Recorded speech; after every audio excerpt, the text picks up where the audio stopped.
ये झंडू के बम go live किया। ओके, जल्दी से अभी एक बार गुड इवनिंग बोलेंगे सभी लोग। मज़ा नहीं आती। Good evening, good evening. क्या हाल चाल?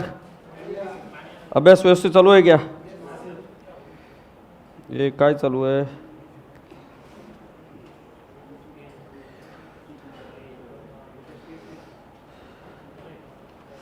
अच्छा सुनो, एक छोटा सा अपडेट देना था आपको।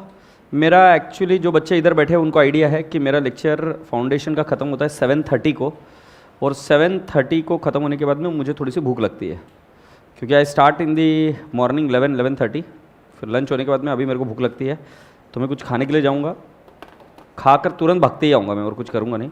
सो I will be here by I think 7:40 के आसपास। ठीक है, तो थोड़ा सा लेट होएगा, चिड़चिड़ मत करना, क्योंकि मुझे पता है कि आपका टाइम बहुत इंपॉर्टेंट है, एंड उसके लिए मेरे को ये रहना पड़ेगा। I need to make it a point कि आपका टाइम पूरा अच्छे से यूटिलाइज हो। ठीक है, so I am genuinely very sorry for that. थोड़ा सा आगे एक्सटेंड करना रहेगा तो आज कर लेंगे, है ना बॉयज़ एंड गर्ल्स। अभी आज अपने को क्या करने का है कि कुछ क्वेश्चन सॉल्व करने के। आशा करता हूँ कि आप रेडी हो। ठीक है, आज मैंने आपसे जो चीज़ मंगाई थी वो चीज़ मंगाई थी आपसे कंपनी फाइनल अकाउंट की मेरी टेक्स्ट बुक या फिर मॉड्यूल। नहीं रे, ये नहीं, दूसरी यूनिट 3। हाँ, तो उसको नीचे क्यों भगाया? येड़ा कुछ भी करता है। चलिए अभी कुछ क्वेश्चंस लिख कर ले लीजिए जो हम करने वाले हैं।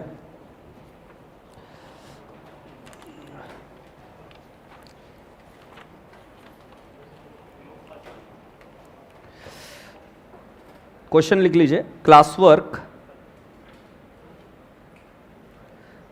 हाँ नहीं अभी कुछ नहीं, वो नहीं, उनके पास है मेरी टेक्स्ट बुक या फिर मॉड्यूल्स है, तो वो टेंशन मत लो। रिवीजन बैच को उस तरीके से शेड्यूल किया कि कोई भी कब भी देखेगा तो उसको देखते आना उन्हें। Class work question number 7 and 12, this both questions are similar, same type, this is can be ask for 20 marks. तो मैंने क्या किया है कि आपको तैयारी जो कराने की है वो हर एक मार्क के क्वेश्चन के एंगल से कराने की है। सो 7 और 12 ये 20 मार्क्स क्या है। Then we have got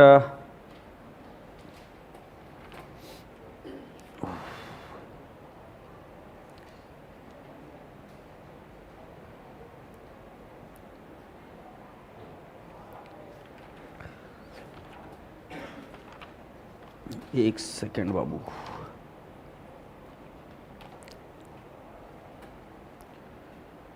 question number MCMR 3 में आई will be taking up managerial remuneration.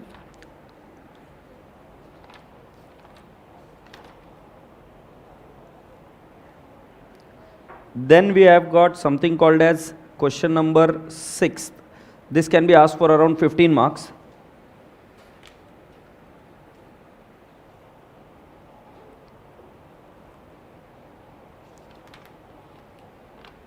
Question number, अच्छा ये 5 मार्क का है बेटा, 3, 6 and 7 is again for 5 marks each, 15 marks each.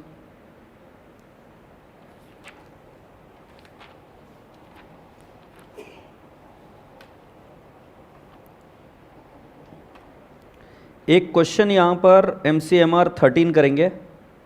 This is on the basis of framework which we are gonna see. MCMR 13,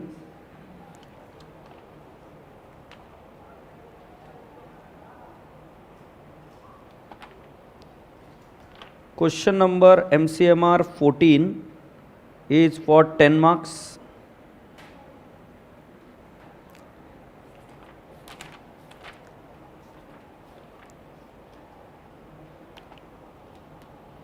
एक examination question करेंगे हम। This is MCMR 20, this was asked in July 21।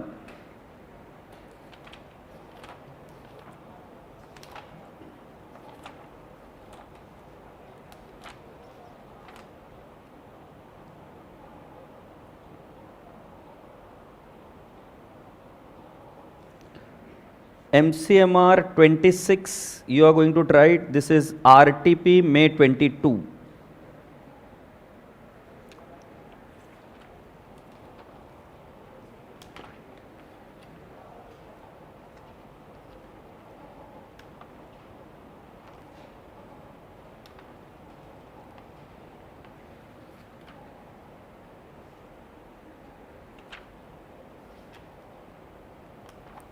33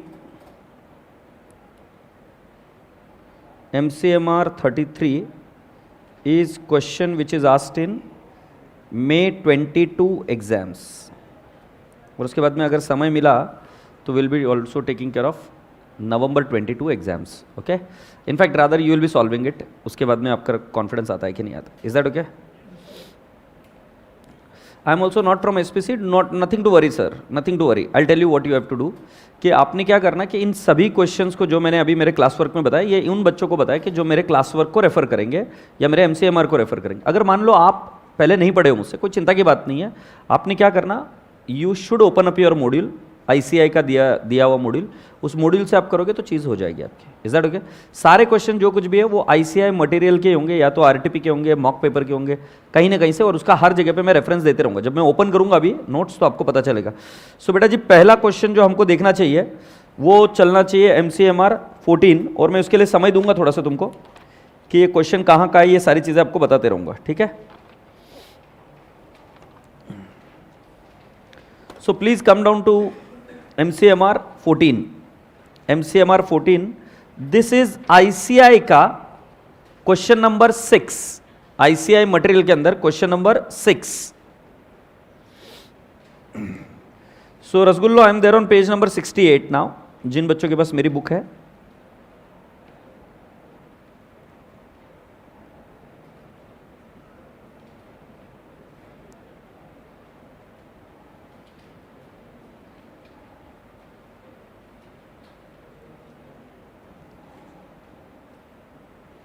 okay, here we go.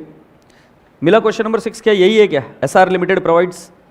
Okay, सो अब आपको समझ में आ गया कि हम कैसे डील करने वाले. आपको हेडिंग में मिल जाएगा कि ICI का क्वेश्चन नंबर 6 है. आपको हर बार ये ICI का मटेरियल आपके साथ में रखना जरूरी है.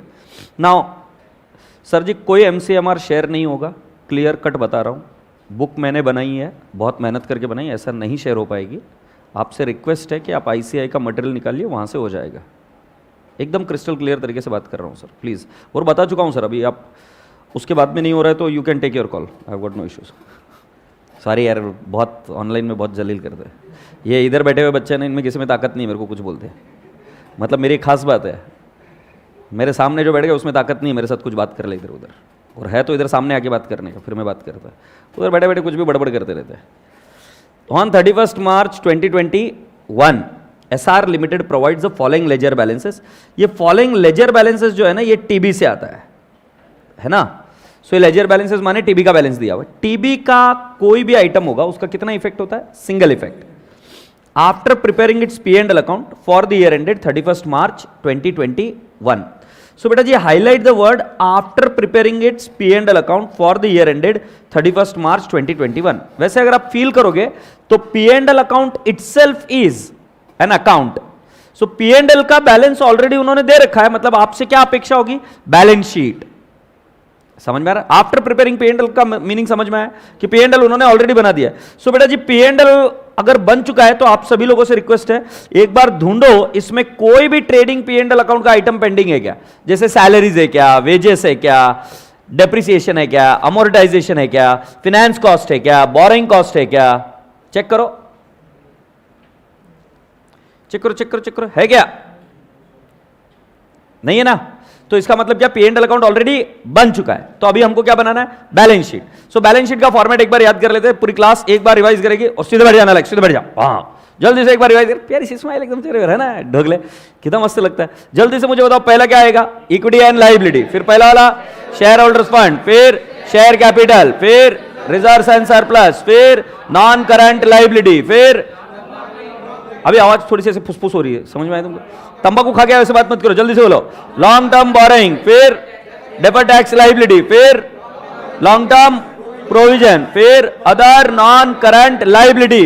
ढोकले आना चाहिए, माकड़. करंट लायबिलिटी का बताओ?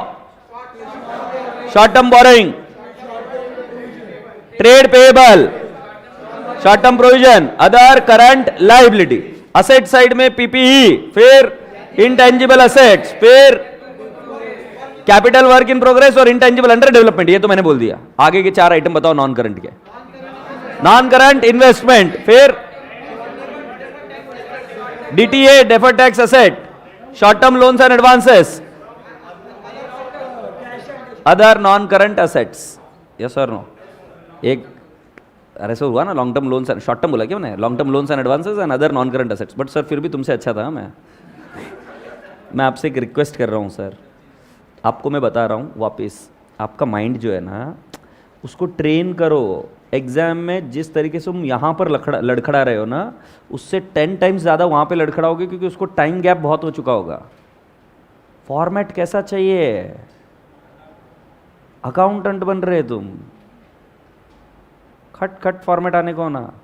आज माफ़ कर रहा हूँ, क्योंकि आज मुझे मालूम है तुम घाण करने वाले हो, क्वेश्चन ज़्यादा नहीं हो पाएंगे। आज कीड़े करके आए हो तुम, बोला था कल पढ़ के आना। अभी मैं कुछ पूछूंगा, ये कहाँ जाएगा, तुम मेरे पास ऐसे मैं क्या कर लूँगा यार? फॉर्मेट तुझे पढ़ना है, कहाँ पे कौन सी चीज़ जाएगी तुझे याद करनी है। काम करा कर मैं लूँगा, ये मैंने वचन दिया था। नहीं करोगे तो फटके फिर अभी कल से। आज प्रेम से बात कर ली मैंने, आज लड़खड़ा रहे हो तुम। करंट असेट्स बताओ। Short term investment, trade receivable, cash and cash क्या है, फिर पहले स्टॉक, फिर ट्रेड रिसीवेबल, फिर कैश एंड कैश इक्विवेलेंट, फिर short term loans and advances and other current assets. अच्छा मुझे बताओ, तुम में से कितने बच्चे पढ़कर नहीं है? झूठ नहीं बोलने का अपनी क्लास में कोई अंडी बंडी शंडी जो झूठ बोल रहा है? तुम पढ़ के आए हो तीनों लड़कियां? मुझे चेहरा देखकर तो लग नहीं रहा तुमको। क्या पढ़ गया? फॉर्मेट पढ़ गई? अच्छा फॉर्मेट, अच्छा पर याद नहीं आ रहा है।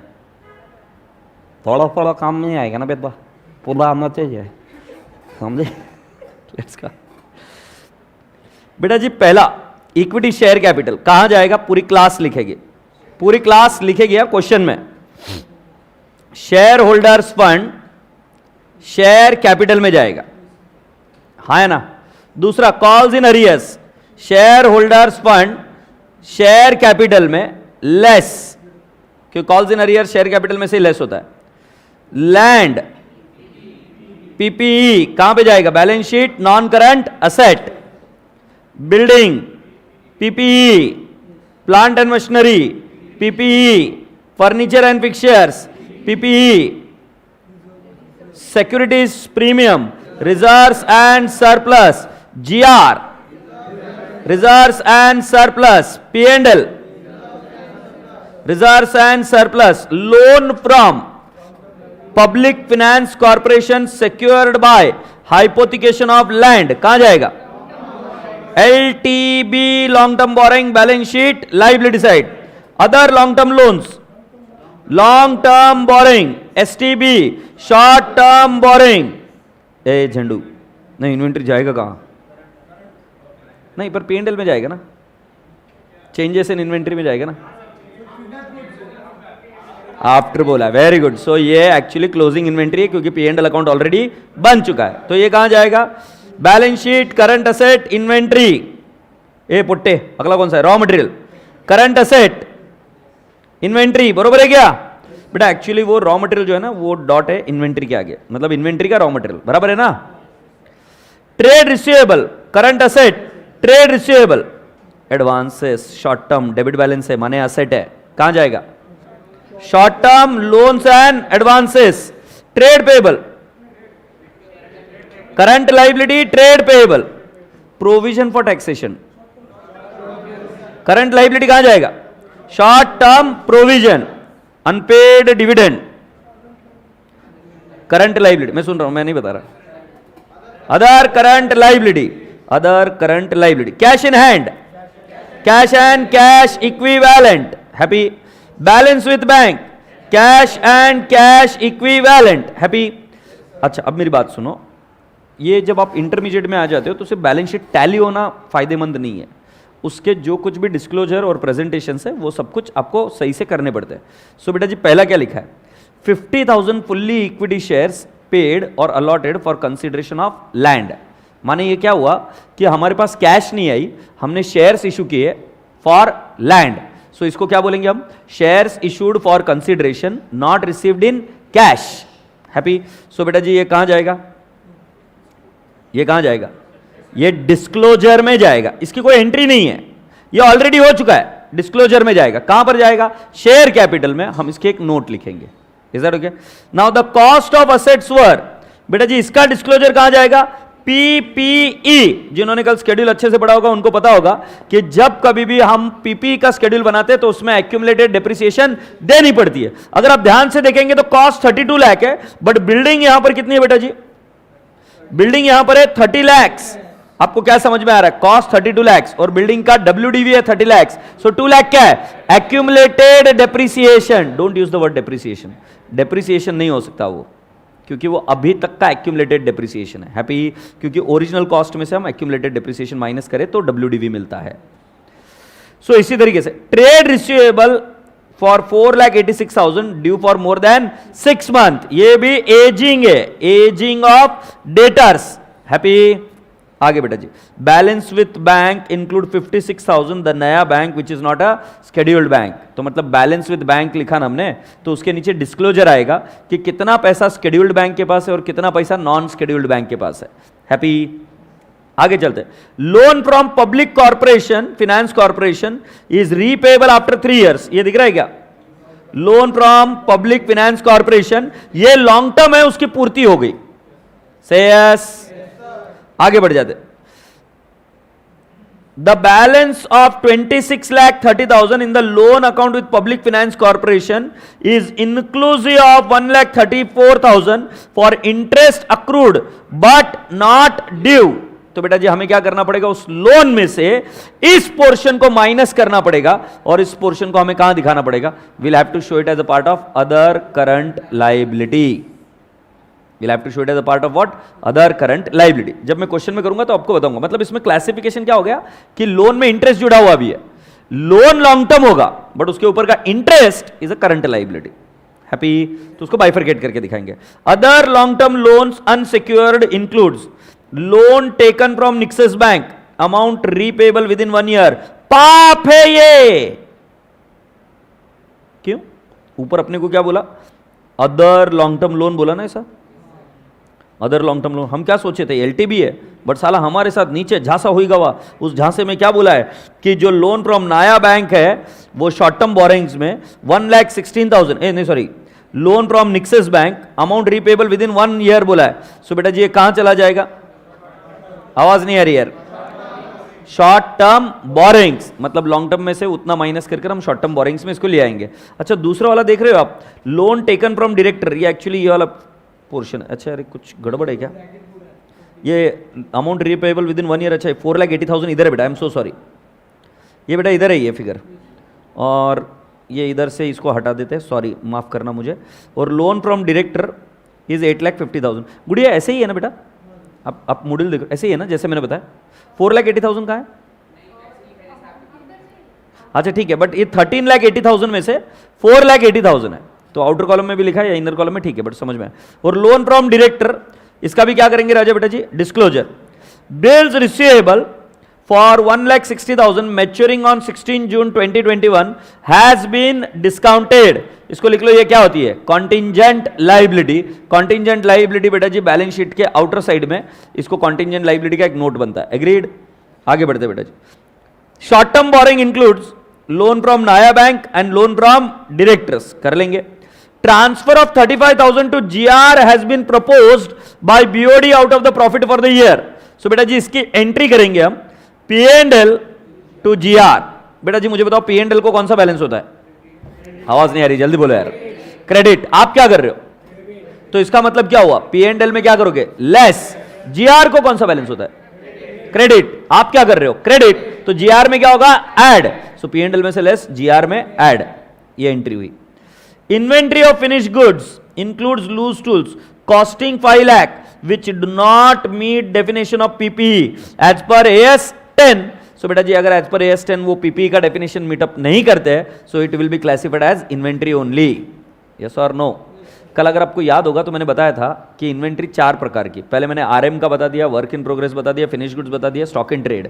इसके अलावा और एक होता है लूज टूल्स, जो AS 10 में फिक्स्ड एसेट के माफिक क्लासीफाई नहीं होंगे, तो वो कहां जाएंगे बेटा जी? It will go in inventory. So you are not required to give the previous year figure, you are required to prepare the balance sheet of the company as on 31st March 2021 under part 1 schedule 3।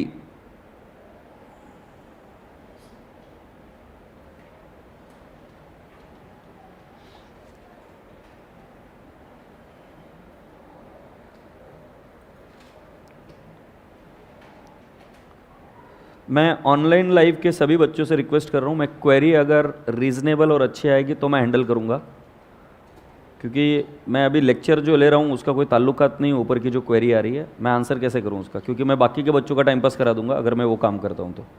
ठीक है, तो कोशिश ये करिए आप कि जो query पूछो मुझे रिलेटेड क्वेरी पूछो तो मैं आपका आंसर भी कर पाऊँ, क्योंकि मैं इसको मार्केटिंग के एंगल से नहीं कर रहा हूँ कि आपको खुश करने के लिए आया हूँ, ऐसा कुछ भी नहीं है मेरा। तुम खुश हो नाराज़ हो मेरे को फ़र्क नहीं पड़ता है। मैं यहाँ पर उन बच्चों के लिए आया हूँ जो पास होना चाहते हैं और उसके मुताबिक ही काम करूँगा जो सही रहेगा। ठीक है, तो मैं क्वेरीज हैंडल नहीं करूँगा जो भी बकवास रहेगी। I have learned the art of lot of patience through this YouTube. अब तुम कुछ लिख लो, मेरे को फ़र्क नहीं पड़ता, कोई फ़र्क नहीं पड़ता। चलिए अभी आगे बढ़ते हैं। बेटा जी अभी फर्स्ट स्टेप क्या होती है कि आपको एग्जाम में इसको स्पीड बढ़ाकर सॉल्व करने के लिए कैसे करना होता है, तो मैं आपको बताता हूं। पहले आपने लिखना है बैलेंस शीट एज ऑन, क्या डेट है बेटा जी, 31 मार्च 2021। ओके, अभी बैलेंस शीट में पहले आप ये फॉर्मेट बना लीजिए, पर्टिकुलर्स, नोट नंबर 1 और रुपीज। बेटा जी अब आपको जो फॉर्मेट बनाना है इसमें बड़ा सावधानी से कौन से आइटम को लेना है ये बहुत फोकस के साथ में आपको डिसाइड करना होता है। सो फर्स्ट स्टेप में हम क्या लिखेंगे, इक्विटी एंड लाइबिलिटीज, बराबर है, इक्विटी एंड लाइबिलिटीज अंडरलाइन कर कर इसमें first part share holders fund. बेटा जब मैं शेयर होल्डर्स फंड लिख रहा हूं इसको अंडरलाइन करके लिखूंगा, ए शेयर कैपिटल,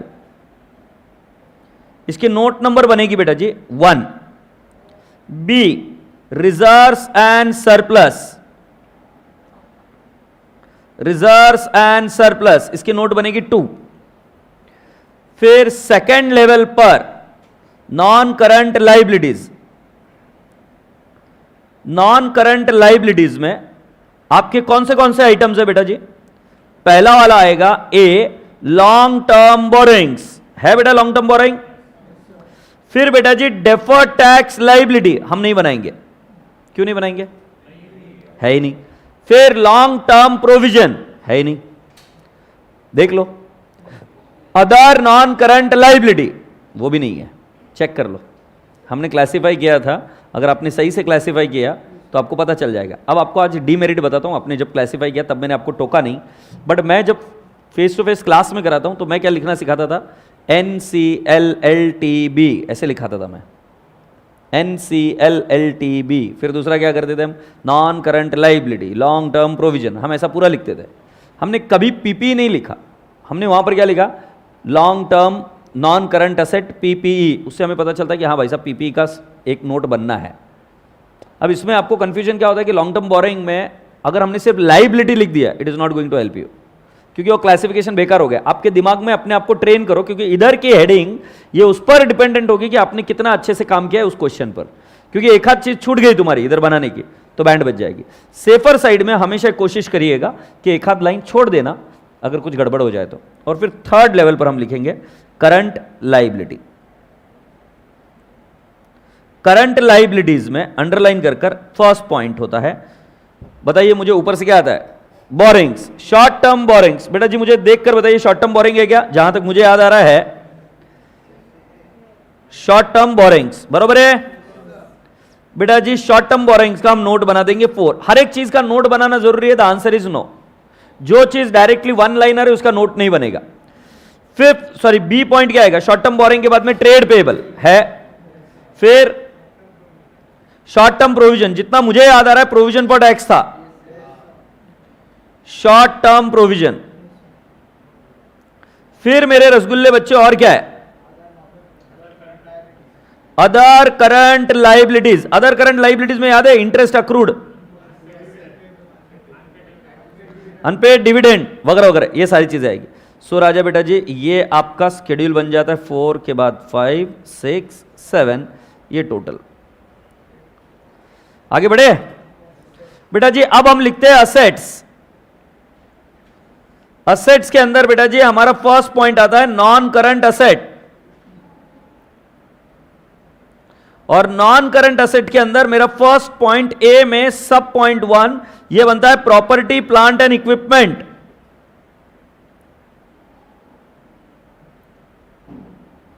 इसका कौन सा शेड्यूल नंबर बनेगा?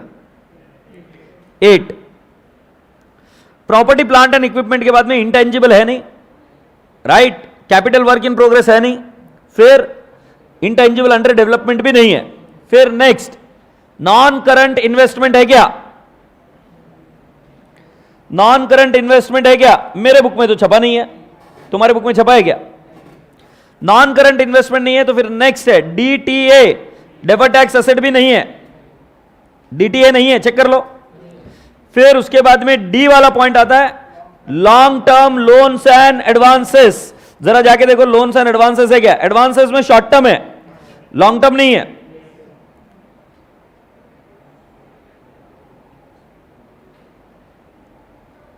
हैप्पी? चलो लोन्स एंड एडवांसेस भी नहीं है, फिर अगला आइटम कौन सा है? अदर नॉन करंट असेट है ही नहीं कोई, बोलो हां। फिर भी सेफर साइड हम कुछ लाइनें छोड़कर आगे बढ़ जाएंगे। 2 करंट असेट। करंट असेट्स में बेटा जी पहला शॉर्ट टर्म इन्वेस्टमेंट है क्या? देखो नहीं है। फिर नेक्स्ट है आपका स्टॉक, इन्वेंट्री, फिर ट्रेड रिसीवेबल, फिर कैश एंड कैश इक्विवेलेंट,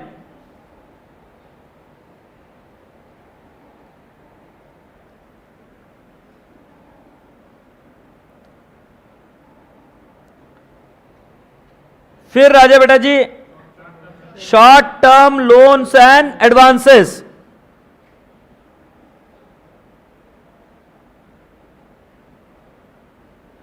बेटा मैं आपसे एक प्रश्न पूछना चाहता हूं।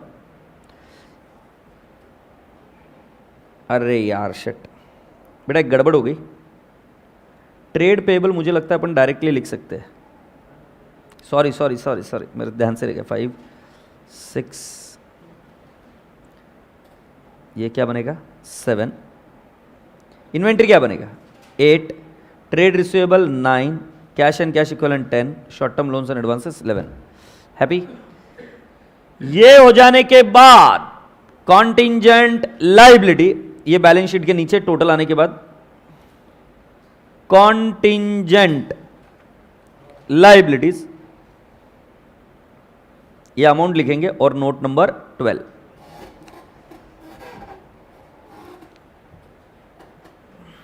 Are we happy so far? So बेटा जी एक बार अपने आंसर को चेक कर लीजिए, क्या हमारा और उनका फॉर्मेट मैच हो रहा है क्या? मैं आपको दिखाना चाहता हूं। तो मतलब स्टेप नंबर 1 कितनी इंपॉर्टेंट है आपको आइडिया लग जाएगी। स्टेप नंबर 1 में आप अगर आकर देखेंगे तो ये देखो शेयर कैपिटल आ गया, रिजर्व्स एंड सरप्लस आ गया, एलटीबी भी लिया है क्या? नॉन करंट लायबिलिटी में वो एक ही आइटम है। फिर short term boring, trade payable, other current liability और शॉर्ट टर्म प्रोविजन। क्या हमारा सीक्वेंस भी वैसे ही मैच हो रहा है क्या? अच्छा, अदर करंट लायबिलिटी शायद अपना नीचे आया होगा, हाँ नहीं, दैट इज ओके। ये अदर करंट लायबिलिटी अपन ने लिया है क्या? अच्छा कोई बात। उसके बाद में नीचे पीपी आया हमारा, inventories, trade receivable, cash and cash equivalent and short term loans and advances. तो क्या पूरा फॉर्मेट याद क्या बोलते हैं लॉजिकल क्लियर हो गया क्या? Now what we do is we say notes to accounts. अच्छा एग्जाम में आप अगर इसका लाइन ड्रॉ कर नहीं करते हो तो भी ठीक है। जो मैंने जितने बच्चों के रैंकर्स के आंसर्स देखे जो यूट्यूब पर अवेलेबल है, यूट्यूब और इसके ऊपर भी, उसके अंदर मैंने एक चीज़ नोटिस करी कि आप एक सीक्वेंस में लिखते चले जाओगे तो ठीक है। सो बेटा जी हमारा नोट नंबर 1 होगा शेयर कैपिटल। ठीक है, शेयर कैपिटल में बेटा जी मेरा फर्स्ट स्टेप आएगा ऑथोराइज शेयर कैपिटल। ठीक है, इसके अंदर पहला इक्विटी शेयर कैपिटल। हाँ बाबू कितना आएगा? ऑथोराइज शेयर कैपिटल क्या आपको दिया है क्या? नहीं, मेरे बुक में तो नहीं छपा है। ऑथोराइज शेयर कैपिटल मेरे बुक्स में तो नहीं दिया है। सो क्या मैं लिख सकता हूं dash number of shares of rupees 50 each बराबर है, and I will write down dot dot dot, double underline कर दूंगा। फिर हम लिखेंगे issued, subscribe and paid up share capital. Happy? So हमारा फिगर आएगा बेटा जी कितना है? I will write down. कितने शेयर्स होंगे बेटा जी? 80 lakhs divide by 50। 80 lakhs divide by 50 कितना आ रहा है बेटा जी? सो कैन आई नॉट से 1,60,000 इक्विटी शेयर्स ऑफ ₹50 ईच? बेटा ये नंबर देखेगा वो कितने अमाउंट आएगी बेटा जी? 80 lakhs इनर कॉलम में, क्योंकि बेटा जी मैंने हेडिंग क्या लिखी है? Paid up share capital. इसमें से लेस करेंगे हम calls in arrears. Calls in arrears में कितना फिगर आ जाएगा बेटा जी? 15,000। मेरा आउटर कॉलम में फिगर कितना जाएगा? 80 लाख माइनस 15,000, 79,85,000। हैप्पी? बेटा जी प्लीज टिक मार्क करिए share capital adjustment number 1, sorry point number 1 and 2। बेटा जी दूसरा एडजस्टमेंट नंबर 1 को पढ़िए। एडजस्टमेंट नंबर 1 को पढ़िए। पढ़ा गया? सो अब हम इधर लिखेंगे out of above, out of above 50,000 equity shares issued for land or for issued for consideration not received in cash। और राजा बेटा जी आपकी टोटल आ जाएगी इधर कितना आएगा? 79,85,000। Do you copy this? 79,85,000। सो बेटा जी इसको खींच के कहां ले जाएंगे हम? नोट नंबर 1 के इस फिगर को ऊपर ले जाइए और क्या लिखिए? 79,85,000। Copy that. Boys and girls, what is the next item? Reserves and surplus. Let's go for note number 2. Reserves and surplus. Underline कर लीजिए इसको अच्छे से। रिजर्व्स एंड सरप्लस के आइटम को ढूंढ के बताइए कौन से आइटम्स आपके पास है और उसके रिलेटेड एडजस्टमेंट कौन सी है, देख के बताइए मुझे। सो पहला वाला तो मुझे जो मिलता है ऊपर से वो है सिक्योरिटीज प्रीमियम। सिक्योरिटीज प्रीमियम बेटा जी मैं इसको आउटर कॉलम में लेता हूं डायरेक्टली, और सिक्योरिटीज प्रीमियम का मेरा फिगर है 15 lakhs। बेटा जी नेक्स्ट आइटम कौन सा है? General reserve. बेटा जी जनरल रिजर्व का फिगर मुझे इनर कॉलम में लिखना पड़ेगा, क्या आपको याद है क्यों? एडजस्टमेंट है। थर्ड पॉइंट मैंने एक लाइन छोड़कर लिखा। बेटा जी मेरा नेक्स्ट आइटम है profit and loss account. Profit and loss account का बेटा जी मेरा फिगर आएगा 5,80,000। बेटा ये भी कहां आएगा? Inner column. आपसे बस इतना पूछ सकता हूं कि इसके रिलेटेड आपको एडजस्टमेंट याद है क्या? कौन सी है? कौन सी वाली है?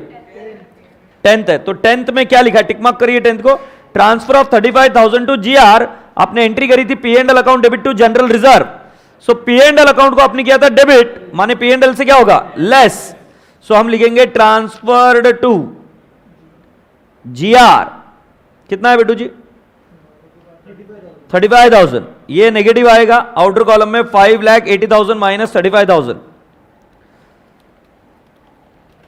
The answer is 5,45,000।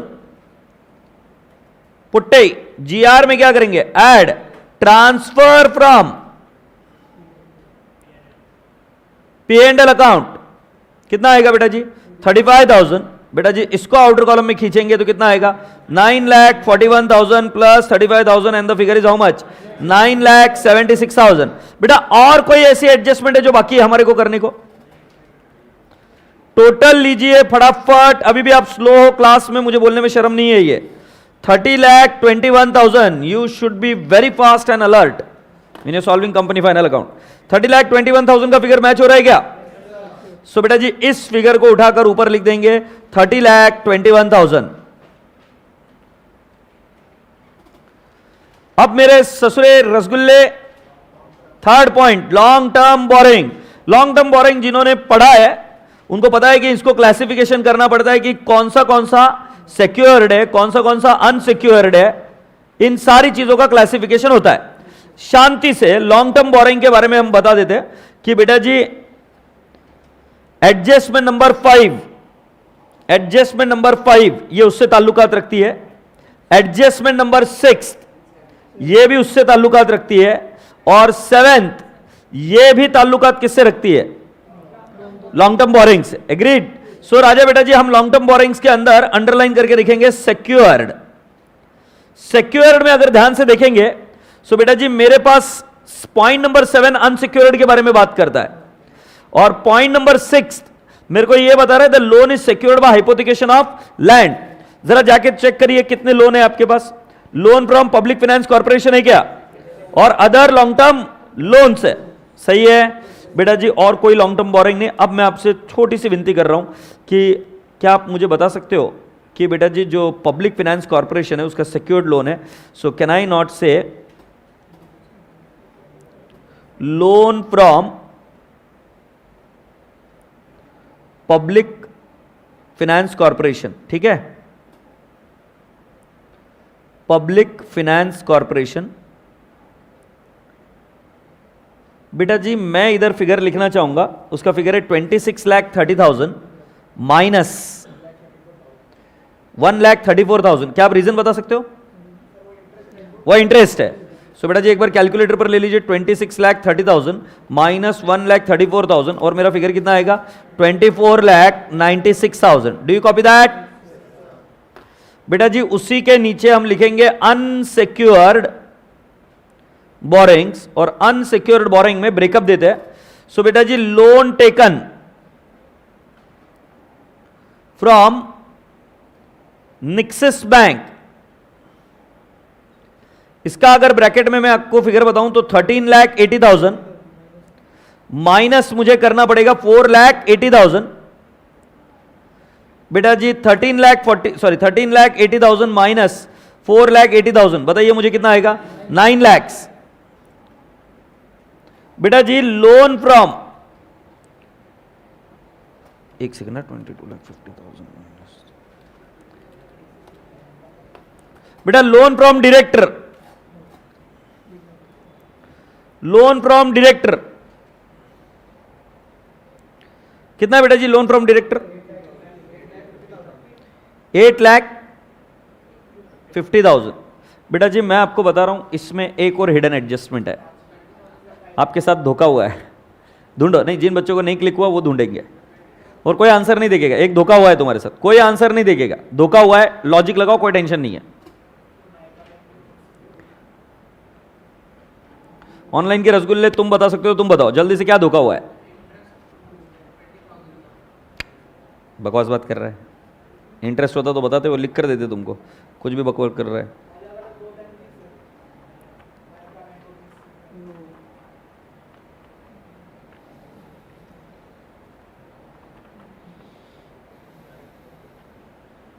हुआ क्लिक? चलो मैं तुम्हें बताता हूं बेटा जी, अगर आप ध्यान से देखेंगे तो आपके ट्रायल बैलेंस में जो आइटम है उसका ही ब्रेकअप नीचे दिया होगा। एक बार कैलकुलेटर पर लो बेटा जी, अदर लॉन्ग टर्म लोन कितना है?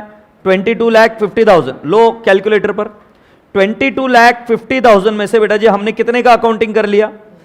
ये इधर देखो 13,80,000 कर दो, माइनस 13,80,000, ये उसके अंदर इंक्लूडेड था, माइनस 8,50,000। ये दो ही आइटम का ब्रेकअप दिया ना, कितना बच रहा है? अगर मैं सिर्फ यही दो ब्रेकअप लिख के आ जाऊंगा तो मेरा 20,000 से मैच नहीं होएगा। यस और नो?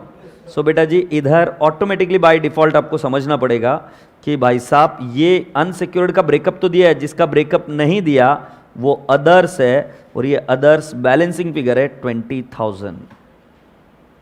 क्लियर हुआ? This is the balancing figure 20,000।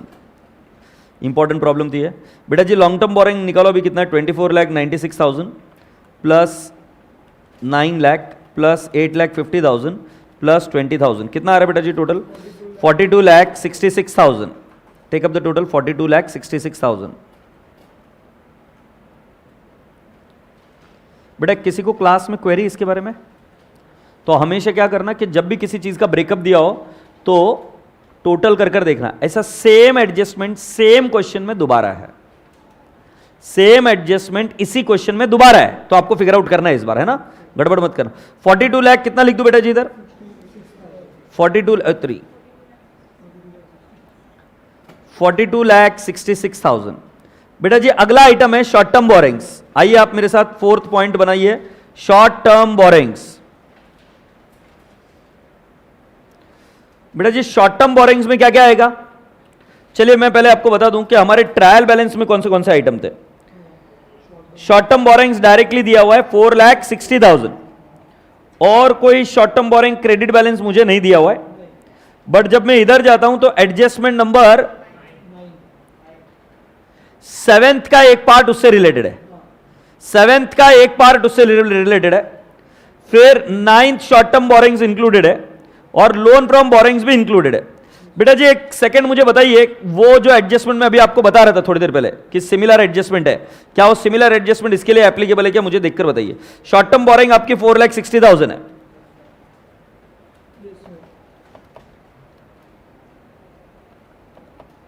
मेरा आंसर आ गया, आप मुझे बता दीजिए कितना आ रहा है आपके हिसाब से।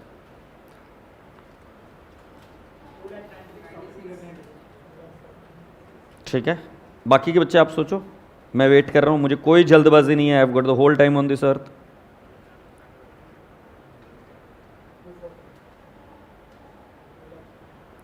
$2,40,000, अफसोस से आंसर गलत है।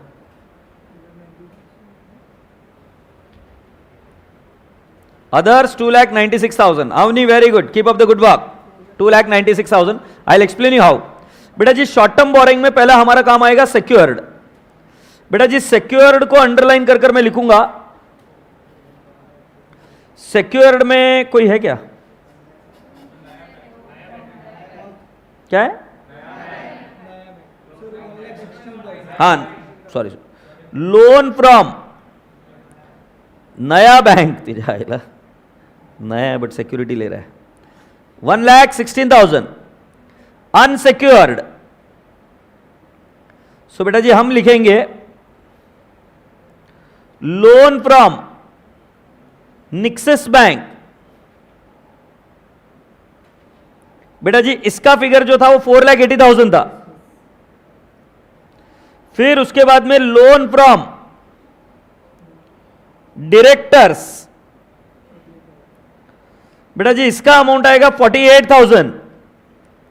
और बेटा जी अनसिक्योर्ड में हम लिखेंगे अदर्स, ये फिगर आएगा 2,96,000। ये इंपॉर्टेंट है। सो बेटा जी अगर हम टोटल ले ले तो कितनी आ जाएगी? 1,16,000 प्लस 4,80,000 प्लस 48,000 प्लस 2,96,000, हमारा फिगर कितना आ जाएगा बेटा जी? 9,40,000। Do you copy this? So बेटा जी 9,40,000 हम कहां डाल देंगे? शॉर्ट टर्म बोरिंग में। रसगुल्ले बच्चों, what is the next item which we are expected to सी?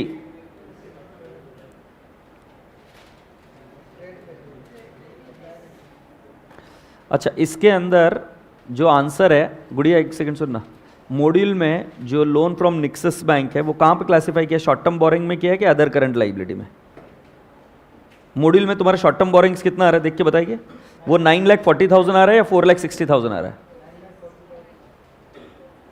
हाँ अच्छा, अभी वो चीज़ चेंज हो गई है, तो देयर इज अ चेंज। पहले जो लॉन्ग टर्म बोरिंग्स का 1 साल के भीतर भीतर पेमेंट होता था वो अदर करंट लाइबिलिटी में जाता था पहले, बट अब वो शॉर्ट टर्म बोरिंग्स में जाता है। शैल आई रिपीट इट अगेन? पहले क्या होता था, वो कहां जाता था? अदर करंट लाइबिलिटी में जाता था। अब कहां जाता है? Short term boring. तो ये जो यहां पर क्लासिफाई किया गया है ना, ये बिल्कुल सही है। मॉड्यूल में चेंज हो गया क्या? तुम्हारे इसमें चेंज हो गया? हाँ ठीक है, सॉरी। मतलब मेरे मॉड्यूल में अगर मैं बताऊंगा, पुरानी है मेरे पास, तो उसके अंदर फिगर अलग है। तो बट अभी तुमको पता चला गया, लॉन्ग टर्म बोरिंग का जो हिस्सा अगले 1 साल में पे करना होता है, it is classified as a part of short term borrowing only. तो इसके पीछे का जो आंसर है ना, जिनको प्रिंटेड मिला है मेरा टेक्स्ट बुक, उसके अंदर जो आंसर है वो पुराना वाला है, it is not the latest answer. Alright, 940 लिख दिया बेटा। शॉर्ट टर्म बोरिंग के बाद में कौन सा आइटम है नेक्स्ट? ओ मैं तो भूल गया। Short term borrowings 9,40,000। Trade payable बेटा डायरेक्ट लिख देंगे, एक ही आइटम है 8,13,000। ओ सही है क्या? शॉर्ट टर्म प्रोविजन आ जाओ, 5th one, short term provision. बेटा मैंने पहले शॉर्ट टर्म प्रोविजन लिखा ना ऊपर, सो शॉर्ट टर्म प्रोविजन में बेटा जी मैं लिखूंगा प्रोविजन फॉर इनकम टैक्स।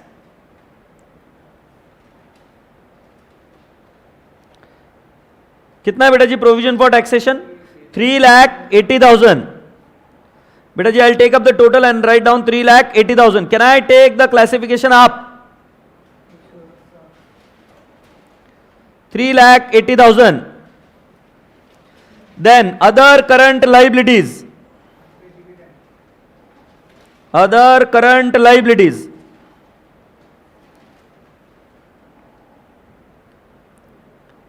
क्या लिखेंगे? अनपेड डिविडेंड, बताओ कितना है?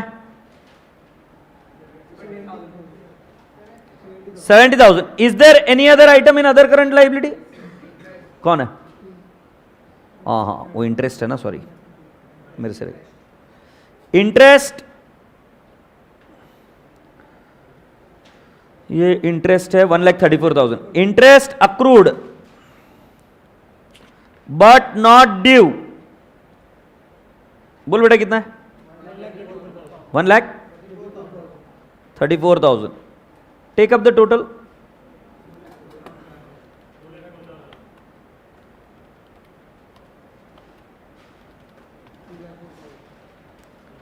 $2,04,000. बेटा जी अदर करंट लाइबिलिटी को 2,04,000 लिख दू क्या?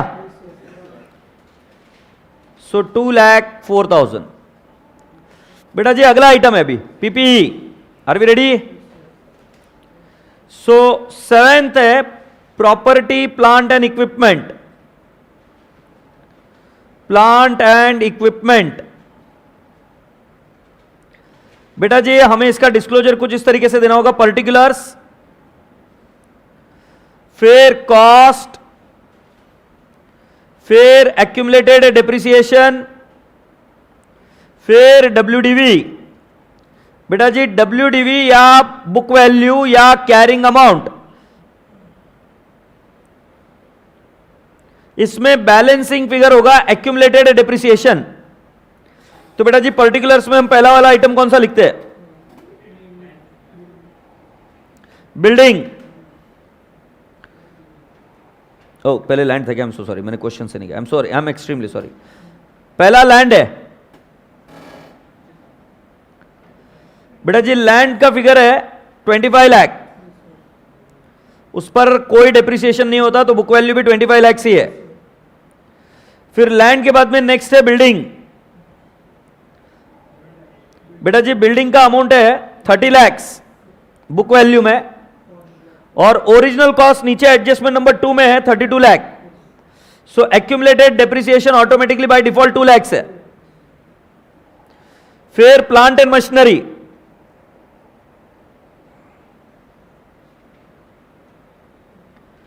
Plant and machinery 24 lakh book value है. 24 लाख बुक वैल्यू है. बेटा जी अगर हम जाए तो प्लांट एंड मशीनरी का ओरिजिनल कॉस्ट है 30 लाख. एक्यूमुलेटेड डेप्रिसिएशन कितना आएगा? 6 lakh. Furniture and fixtures,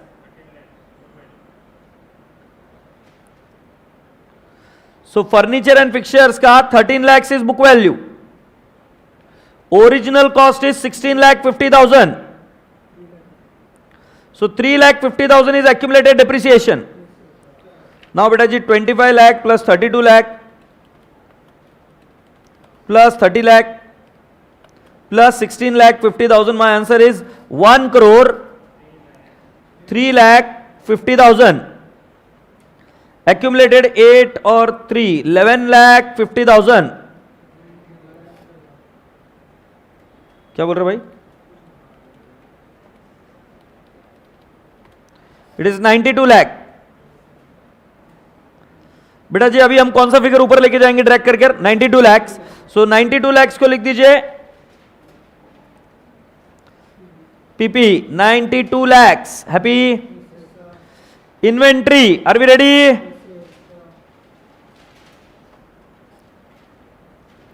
inventories. And inventories में बेटा जी हम पहले लिखेंगे फिनिश गुड्स. बोलो बेटा कितना है? 45 लाख. फिर रॉ मटेरियल, आप टिक मार्क कर रहे हो ना जैसे जैसे आइटम हो रहा है. 13 लाख. फिर रॉ मटेरियल के बाद में और एक इन्वेंट्री थी अगर आपको याद होगा तो. हाँ अच्छा, तो ये 45 लाख को 40 लाख करेंगे क्योंकि उन्होंने क्या बोला, inventory of finish goods includes loose tools, so loose tools इधर आएगा 5 लाख। हैप्पी?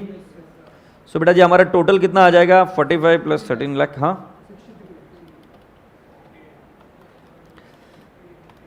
53 लाख क्या? ओ साहेब तुमचं चुकलंय, तुम्ही बघा तिकडे फिनिश गुड्स क्या लिखा, inventory of finish goods includes.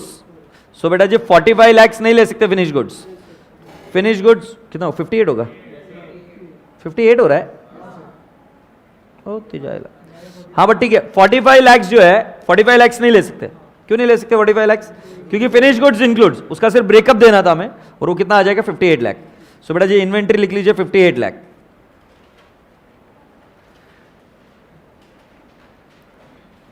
बेटा जी ट्रेड रिसीवेबल,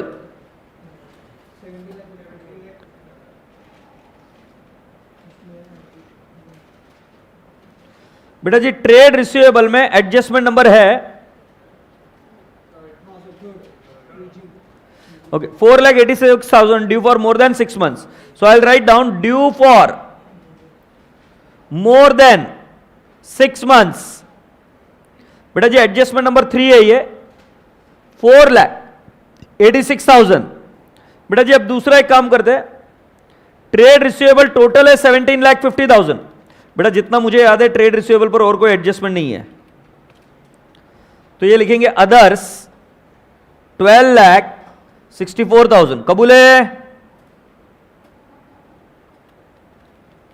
बोलो कितना आएगा, 17,50,000। सही है क्या बाबू? So trade receivable will be 17,50,000।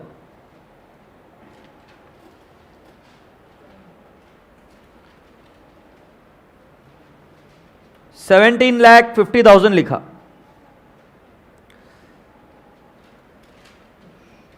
बेटा जी फिर cash and cash equivalent, cash and cash equivalent.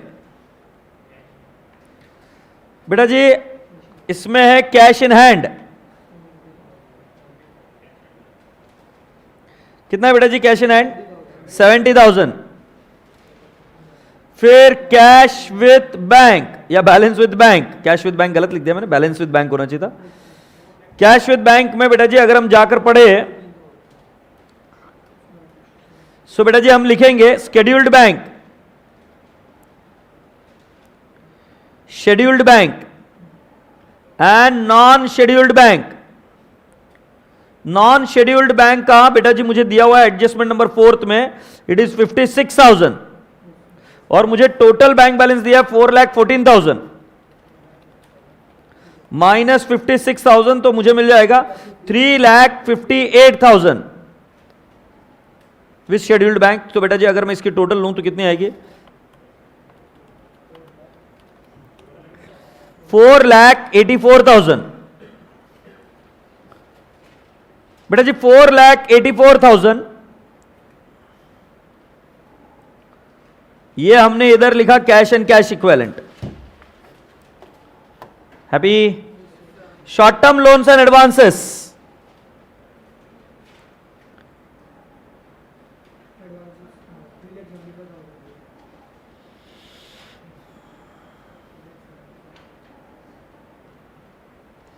Short term loans and advances में बेटा जी एडवांसेस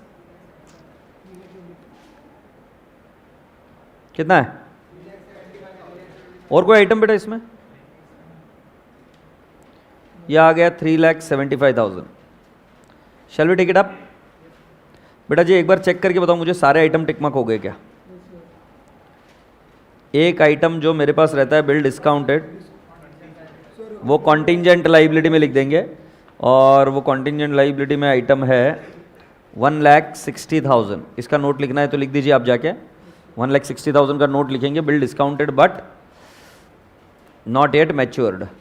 चलिए टोटल लीजिए बेटा जी, 79,85,000 plus 30,21,000 plus 42,66,000 plus 9,40,000 plus 8,13,000 plus 3,80,000 plus 2,04,000। काय उत्तर येत आहे? 1 करोड़। अच्छा तुम्हारा आ रहा है क्या 1 करोड़? मैंने कुछ तो गड़बड़ कर दी। 1,76,09,000 और असेट साइड का भी आ रहा है कि देखो, नहीं आ रहा है?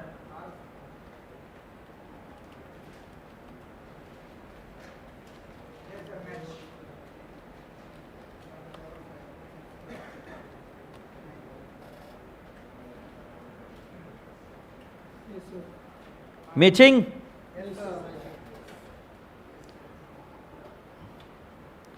ऑनलाइन के रसगुल्ले, मैचिंग क्या? अब मैं आपसे कुछ प्रश्न पूछना चाहूंगा। क्या लगता है आपको, आपको आ रहा था कि नहीं आ रहा था? मैं प्रश्न पूछ रहा हूं एकदम सिंपल, और क्या लगता है तुमको, आ रहा था कि नहीं आ रहा था? And let me give you my answer, तुमको नहीं आ रहा था, क्योंकि जितने टाइम में हमने सॉल्व किया, ये पास होने की तैयारी नहीं, फेल होने की तैयारी है। बेटा मेरे को क्लास में प्रॉब्लम है, और हर क्लास में यही प्रॉब्लम रहेगी कि इसको बहुत लंबा टाइम लेकर कोई भी फैकल्टी सॉल्व करेगा, क्योंकि उनको सभी बच्चों को एक साथ लेके जाना होता है। आपको इसकी प्रैक्टिस करनी पड़ेगी कि आप इसको गिवन टाइम में करें। सो अगर मान लो ये 15 मार्क के लिए आए, तो 15 इंटू 1.8, 27 मिनट के अंदर अंदर ये सॉल्व हो जाना चाहिए with all this disclosures. Question आना चाहिए क्या? मैं बोल रहा हूँ इससे बच ही नहीं सकते आप कंपनी फाइनल अकाउंट से। आप ग्रुप 2 में जाओगे उधर फंसोगे, बोनस शेयर में जाओगे उधर फंसोगे, रिडम्पशन और प्रेफरेंस शेयर में जाओगे उधर फंसोगे, फंसना तय है, इससे छुटकारा नहीं है। बेहतर है कि इसके प्रैक्टिस कर इसको परफेक्ट बना लिया जाए। मैं आज फिर आपको अपील करूंगा कि बेटा जी दोनों ग्रुप मिलाकर ये आपको 50 से 60 मार्क आराम से दे देंगे अगर आप इसको पक्का बनाते हो। सो बैलेंस शीट को अच्छे से करिए, P&L अकाउंट को अच्छे से करिए, इसकी खूब प्रैक्टिस करिए। मैं पागल नहीं है, रिवीजन बैच में इतना प्रैक्टिस करके धीरे धीरे कराए, येड़ा थोड़ी नहीं, और इतने सारे क्वेश्चंस आपको करा रहा हूँ, पागल नहीं है मैं। I am doing it in the revision batch for the simple reason that this is going to help you out to get at least 50 to 60 marks, not in one topic. क्योंकि क्या हुआ कि ये वीक हुआ तो समझ लेना कि ग्रुप 2 में इंटरनल रिकंस्ट्रक्शन भी वीक, कंसोलिडेशन भी वीक, अमालगमेशन भी weak, right, amalgamation and sale of form भी वीक, इधर बोनस शेयर वीक, रिडम्पशन और प्रेफरेंस शेयर वीक। तुमको लगता है कि तुमको आता है, नहीं आता है, क्योंकि उस केस में तुम्हारा बैलेंस शीट का प्रेजेंटेशन कहीं ना कहीं धोखा खाएगा ही खाएगा। एक आधी एडजस्टमेंट वो इधर से उधर कहीं फेर देगा, चेंज कर देगा, तुम एग्जाम में उसमें बोल्ड होके आ जाओगे, क्योंकि तुम्हें ये वाली चीज़ नहीं आती है। तो इसको परफेक्ट बनाओगे, आशा करता हूँ पूरी क्लास को समझ में आ गया। तो मेरे मुताबिक आपको अभी तक ये परफेक्ट नहीं आता है, आपको इस पर स्पीड पर बहुत ज़्यादा काम करना है और फास्ट करना है। चलिए अभी मैंने कौन से क्वेश्चंस आपको लिख कर दिए थे मेरे सीक्वेंस में, सो इसमें से कौन सा क्वेश्चन हो गया बेटा जी? 14th MCMR, ये अभी हमने 14 किया। अच्छा,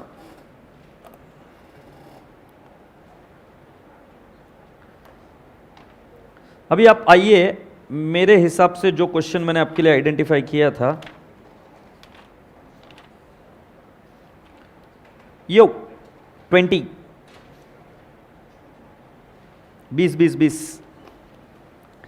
20 थोड़ा सा हल्का सा एडवांस्ड है उसके कंपैरिजन में, बट हो जाएगा।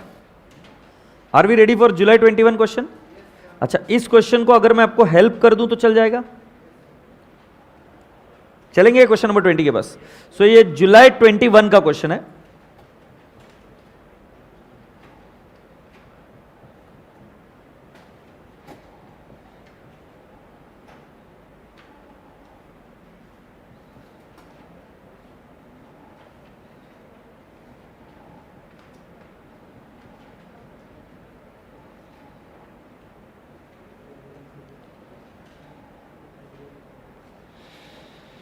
Good. The following is the trial balance of H Limited as on 31st March 2021. Speed बहुत हो रही है बेटा, ये स्लो था बेटा, मैं बहुत स्लो था।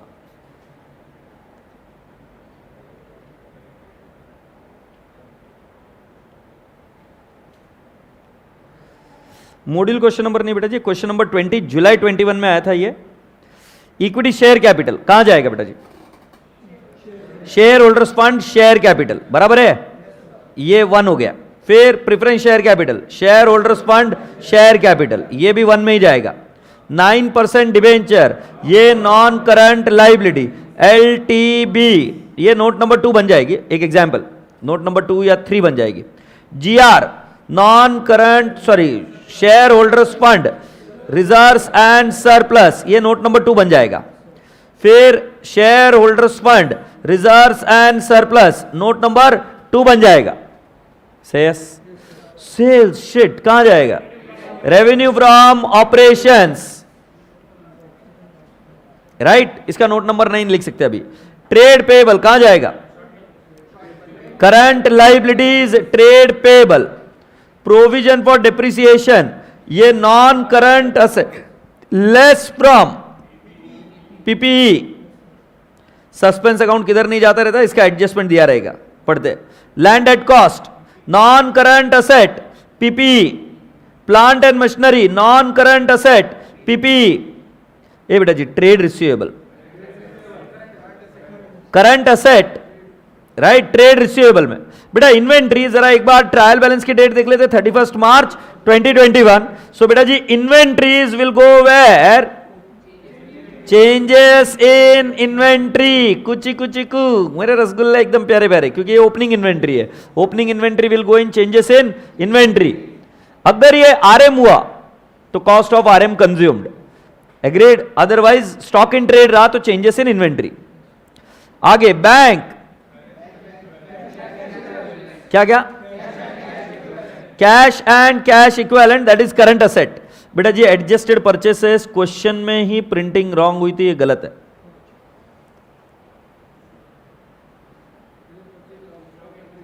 क्योंकि एडजस्टेड परचेसेस का मैंने फाउंडेशन में आपको फॉर्मूला सिखाया था, opening plus purchase minus closing. अगर ये एडजस्टेड परचेसेस है तो फिर साला इन्वेंट्री कैसे क्या आ गया, और वो भी ओपनिंग। ट्रायल बैलेंस में ओपनिंग इन्वेंट्री भी है और एडजस्टेड परचेसेस भी है, ये मुमकिन नहीं है। सो बेटा जी ये purchase of stock in trade होगा। ये कहां जाएगा? Purchase of stock in trade, समझे क्या? फैक्ट्री एक्सपेंसेस राजा बेटा जी ये जाएगा अदर एक्सपेंसेस में। एडमिन एक्सपेंसेस कहां जाएगा? अदर एक्सपेंसेस में। सेलिंग एक्सपेंसेस कहां जाएगा? अदर एक्सपेंसेस में। ए झेंपिया debenture interest, finance cost, happy. ए रसगुल्ले गुडविल कहां जाएगा? इंटेंजिबल असेट्स, से एस इंटेंजिबल असेट्स में जाएगा goodwill. Do you copy this boys and girls? The authorized capital of the company consists of 5,006% preference shares of 100 each and 10,000 equity shares of 100 each. ये कहाँ जाएगा? Disclosure. Okay. Issued capital as on 1st April 2020 stood at 7,20,000. That is 6,000 shares fully paid and 2,000 shares 60 paid. These are the two different class of shares. मतलब हमारा जो paid up capital है वो कितना आएगा बेटा जी? 6,000 इंटू 100 कर कर देखो, नहीं सॉरी ना बराबर है 2,000, 6,000 इंटू 100 कितना आएगा बेटा जी? 6 lakh. M plus 2,000 into 60 is equal to M plus memory recover कितना आ रहा है? 7,20,000। यहां तक हुआ क्या? Now the directors made a call of ₹40 per share on 1 October 2020। Call करने की एंट्री होती है equity share final call to equity share capital. So बेटा जी कितना आ जाएगा? 2,000 इंटू 40 बरोबर है क्या? 80,000 80,000 इसकी एंट्री हो गई होगी, इसकी एंट्री हो गई होगी तो शेयर कैपिटल में 80,000 बढ़ गया होगा, हाँ या ना? फिर आगे a shareholder could not pay the call on 100 shares and his shares were forfeited. Welcome to foundation. And his shares were forfeited मतलब हमारी नेक्स्ट एंट्री होगी share capital account debit called up value 100 into 100 कितना आ जाएगा? 10,000 to share forfeiture account 100 into 60 6,000 to calls in arrears या to equity share final call कितना आ जाएगा बेटा जी? 4,000 100 इंटू 40। अगर आपको ये समझ में नहीं आ रहा है तो ये इधर पढ़ा भी नहीं जाता, ये इधर पढ़ाया भी नहीं जाता, कहां पढ़ाया जाता है? फाउंडेशन में। अगला वाला बात, सच ही shares were then forfeited and reissued at 90 per share as fully paid up. तो बेटा जी उसके बाद में और एक एंट्री होगी इधर कैश ऑब्लिक बैंक कितना आएगा बेटा जी? 100 into 90 share forfeiture account 100 into 10 to share capital account 100 into 100 और एक एंट्री आएगी share forfeiture to capital reserve 100 into 50, बिल्कुल सही, क्योंकि 60 का बैलेंस था उसमें, बोला हाँ या नहीं। सो बेटा जी ये 9000, ये 1000 और ये 10000। अभी तक सर कुछ नहीं हुआ, हमने सिर्फ एंट्री करी है। अब हमें ये देखना है कि इनमें से किसका किसका इफेक्ट गया हुआ है, ठीक है। वैसे मेरी बात मानो तो शेयर कैपिटल आपका हो जाना चाहिए 8000 इंटू 100। मैं इसका फाइनल इफेक्ट बता रहा हूं, शेयर कैपिटल हो जाना चाहिए 8000 इंटू 100। मैं टाइम लूंगा, अभी फास्ट नहीं करने का कोई सेंस नहीं है। 8 लाख होना चाहिए। तुम पूछोगे क्यों, देखो मैं स्टोरी बताता हूं पूरी। मेरे पास 6000 शेयर फुल्ली पेड अप है, मेरे पास 2000 शेयर्स पार्टली पेड अप थे। मैंने उनसे कॉल मंगाया, उसको फोरफिट किया, फोरफिट करके वापस री इश्यू कर दिया। सो फाइनली मेरे पास फुल्ली पेड अप शेयर्स कितने होने चाहिए, 8000 इंटू 100, 8 लाख होना चाहिए। हाँ या नहीं। मेरे को और एक जो चीज समझ में आ रही है, मेरा सीआर में जाना चाहिए फिगर 5000। एग्रीड। मेरा कैपिटल रिजर्व में फिगर जाना चाहिए 5000। मुझे यह भी लगता है कि बेटा जी ये सारी एंट्रीज हो चुकी है, तो बैंक में मुझे कोई इंपैक्ट नहीं देना पड़ेगा, क्योंकि बैंक अकाउंट सारा एडजस्टेड होगा। मुझे सिर्फ पहले ये 2 चीजें चेक कर लेनी पड़ेगी, क्या ये चीजें ट्रायल बैलेंस में सही है क्या। तो मैं ऊपर भागते दौड़ते गया, ट्रायल बैलेंस को पूछा, हे ट्रायल बैलेंस तुम कितने के हो। ट्रायल बैलेंस येड़ा बोलता मैं 8,05,000 हूं। मतलब तुम्हें पता है कि क्या हुआ था, 5000 सीआर में ट्रांसफर करना अभी तक रह गया है। साथ ही साथ आपको और एक चीज समझ में आनी चाहिए कि सारे इफेक्ट जो भी कैश बैंक में जाने चाहिए थे वो चले गए, क्योंकि जब वो हमारा ये जो अमाउंट था नीचे, वो कितना था, 7,20,000 था ना पहले। 7,20,000 का अगर 8 लाख बन गया, मतलब शेयर कैपिटल में इफेक्ट गया है, तो कॉमन सेंस से कैश बैंक में भी इफेक्ट जा चुका है। सो कैन आई नॉट से मेरी एंट्रीज का शेयर कैपिटल का फिगर मुझे मिल गया, शेयर फॉरफीचर का भी इफेक्ट मुझे मिल गया, 5000 सीआर में जाएगा, फाइनल कॉल रिवर्स हो जाएगा, कैश बैंक में इफेक्ट जा चुका, शेयर फॉरफीचर का भी मिल गया। बस बेटा जी मेरे पास फाइनली कितने आइटम मिले, इसमें से 2, शेयर कैपिटल और सीआर। शेयर कैपिटल कितना लिखा, 8,05,000, उसमें से कितना लेस होगा 5000, और कैपिटल रिजर्व में जाएगा कितना 5000। Copy this. कोई क्वेरी होगी तो पूछ लो, ऑनलाइन लाइव कोई क्वेरी होगी तो पूछ लो। आई नो थोड़ा फास्ट हुआ।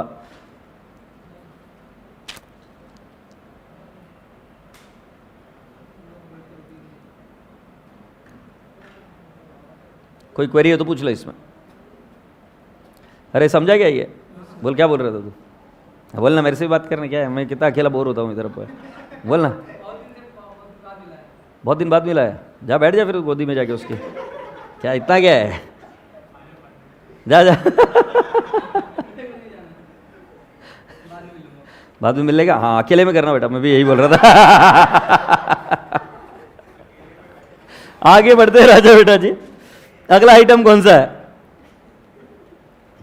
हर्षदा बोल रही है क्लियर है, वेरी गुड हर्षदा। बेटा जी on 31st March 2021 the directors declared a dividend of 5% on equity shares। बेटा जी ये नोट्स में लिखोगे, डिविडेंड नाउ प्रपोज्ड। ये बेटा वर्ड डिक्लेयर्ड बोला है क्या, हाँ नहीं, फिर तो ये डिविडेंड पेएबल की एंट्री होगी, प्रपोज नहीं, आई एम सॉरी। प्रपोज अलग और मैरिज अलग है। मैरिज मतलब रजिस्टर होता है वो, प्रपोज मतलब कुछ नहीं, टाइम पास है, वो नोट्स में लिख देते हैं। सो राजा बेटा जी डिक्लेयर्ड वर्ड है, मेरे हिसाब से इसकी एंट्री होगी P&L account debit to dividend payable, और P&L अकाउंट में से क्या हो जाएगा ये आइटम लेस, और डिविडेंड पेएबल चला जाएगा बेटा जी other current liability. P&L to dividend payable, हमें ये भी देखना पड़ेगा इन्होंने क्या किया है, P&L टू डिविडेंड पेएबल, समझा क्या बाबू। अच्छा मुझे एक बात बताओ, ये पैसा कब मंगाया बेटा जी आपने इनसे, नहीं इनसे पैसा कब मंगाया आपने, 1 अक्टूबर को हमने पैसा मंगाया था, हाँ या नहीं बेटा। मेरे हिसाब से प्रपोज्ड ही होना चाहिए यार, I think it has to be proposed. ये कुछ तो प्रिंटिंग मिस्टेक है, no it is not proposed, it is final dividend है, ठीक है। अच्छा है भाई, आगे बढ़ जाए क्या। The company on the advice of the independent valuer wishes to revalue the land at 36 lakhs। बेटा जी एंट्री क्या होगी, लैंड बढ़ रही क्या कम हो रही बेटा, लैंड 24 लाख है बेटा, एंट्री बताओ। Land to revaluation account, revaluation reserve, बेटा रीवैल्यूएशन रिजर्व कहां जाएगा, रिजर्व्स एंड सरप्लस, लैंड में क्या करेंगे ऐड, आगे बढ़ जाते हैं 1 2 3 now 4 suspense account of 40,000 represents amount received for sale of some of the machinery on 1/4/20. The cost of the machinery was 1 lakh and the accumulated depreciation thereon being 30,000. Depreciation is to be provided on plant and machinery at 10% on cost and amortize 1/5 of the goodwill. So बेटा जी suspense account की हम entry कर लेते हैं. जब PPE को cell करेंगे तो एंट्री क्या हो जाएगी बेटा जी? Cash oblique bank to plant and machinery और एक्यूमुलेटेड डेप्रिसिएशन भी उसका रिवर्स हो जाता है. हाँ या नहीं? सो एक्यूमुलेटेड डेप्रिसिएशन कितना है बेटा जी उसका? 30,000. बराबर है क्या? सो एक्यूमुलेटेड 30,000 है. फिर कैश ऑब्लिक बैंक कितना आएगा? वो सस्पेंस अकाउंट में 40,000 दिख रहा वही है ना. और प्लांट एंड मशीनरी ससुरे कितना है? 1 लाख. मुझे बताओ प्रॉफिट हुआ कि लॉस? लॉस ऑन सेल कितना बेटा? ये एंट्री समझ में है क्या बेटा? अगर कॉमन सेंस भी लगाओगे तो आपको पता चलेगा कि जिसकी कॉस्ट 1 लाख है और जिसका एक्यूमुलेटेड डेप्रिसिएशन 30,000 है, सो 1 लाख माइनस 30,000, 70,000 उसकी बुक वैल्यू है और उसको 40,000 में आपने बेचा तो आपका प्रॉफिट या लॉस हुआ? लॉस हुआ. कितने का लॉस हुआ? 30,000. सो बेटा जी जब भी एक्यूमुलेटेड डेप्रिसिएशन की एंट्री आए तो क्या करना है? एक्यूमुलेटेड को क्रेडिट बैलेंस होता है उसको डेबिट कर दो. कैश आ रहा है तो कैश को क्या कर दो? डेबिट. और P A property plant and equipment that is plant and machinery को कौन सा बैलेंस होता है? डेबिट. उसको क्या कर दो? क्रेडिट. क्या ये एंट्री समझ में आई क्या? उस ससुरे ने क्या कर दिया? उसको झेपा ही नहीं क्या करने का. उस पुट्टे ने कर दी cash oblique bank 40,000 to suspense. से यस. देखो आपके ट्रायल बैलेंस में सस्पेंस ही है. सो मैं आपसे प्रश्न पूछूं क्या करना पड़ेगा? अभी इसकी पूरी रेक्टिफिकेशन एंट्री ऐसे होगी. लॉस, फिर लॉस ऑन सेल, फिर एक्यूमुलेटेड डेप्रिसिएशन, फिर सस्पेंस. कैश किसको रिप्लेस कर देगा? Suspense and to plant and machinery. Is that okay? तो इसके फाइनल एंट्री में सिर्फ कैश ऑब्लिक बैंक और सस्पेंस अकाउंट को जाके देखो क्रेडिट बैलेंस ही है क्या? तो अगर डेबिट हो रहा है तो कैंसिल हो जाएगा क्या? सस्पेंस हुआ किधर है तू? हाँ ये रहा क्रेडिट बैलेंस. समझ में आया? सो ये एंट्री जिसको लिख कर लेनी लिख कर ले लो एक बार. Loss on sale, accumulated depreciation, cash oblique bank to plant and machinery.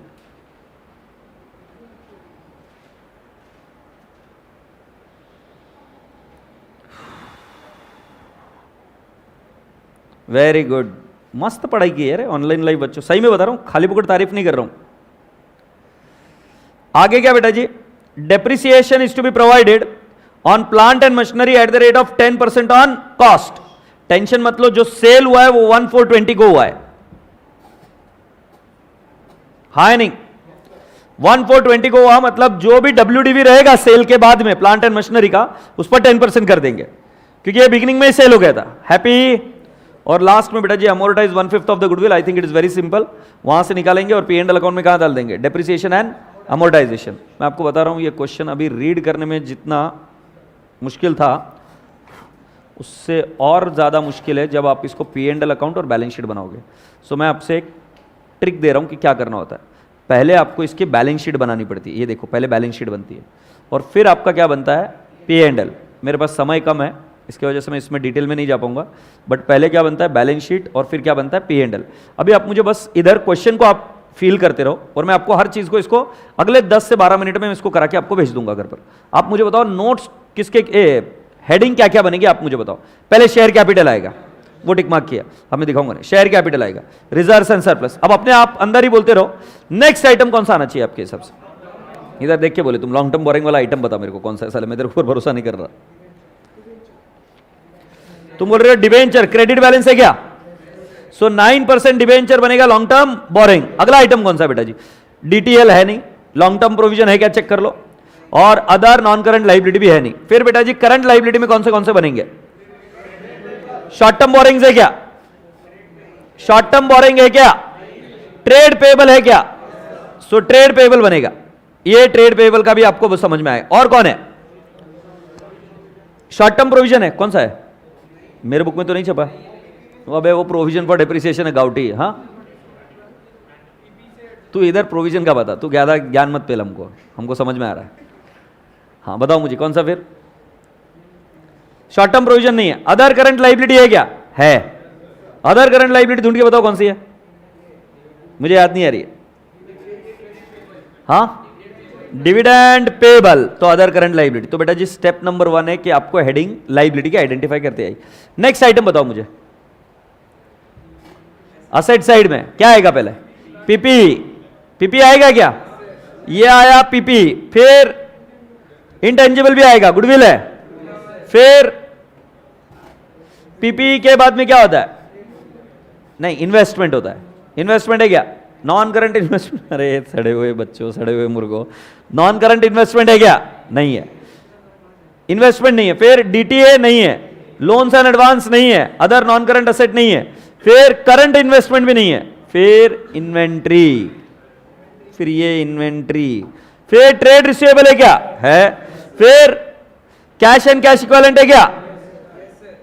है। फिर अदर करंट असेट्स है क्या? कोई नहीं है, इल्ले। देख लो रे, क्वेश्चन नहीं देख रहे तुम। कितने बच्चों के पास टेक्स्ट बुक नहीं है? कीप इट अप, ऐसे ही पढ़ते रहना बेटा, कोई टेंशन थोड़ी ना है। इस अटेम्प्ट के बाद और अगला अटेम्प्ट आ जाएगा, उसके बाद में और एक अगला अटेम्प्ट आ जाएगा, उसमें क्या है प्रॉब्लम? बिना टेक्स्ट बुक के पढ़ो। अरे विद्वान हो तुम, खुद को कम मत समझो, बिल्कुल आराम से कर लोगे तुम। बेस्ट है, best. This is how you should study. बहुत बढ़िया बेटा, बहुत बढ़िया।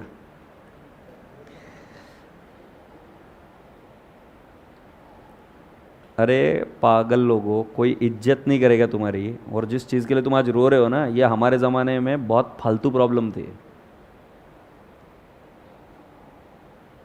तुमको कल बताया था मैं कि कहाँ से कैसे पढ़ाने वाला हूँ, उसके बाद में तुमको नोट्स अरेंज कर नहीं आने को हो रहा। और ऐसा भी नहीं कि एग्जाम के क्वेश्चंस, मेरे को क्या फ़र्क पड़ रहा है, मैं कल से रिवीजन बैच लूँगा, सिर्फ मॉड्यूल के क्वेश्चन ले लेता हूँ, एग्जाम के क्वेश्चन लेता नहीं हूँ।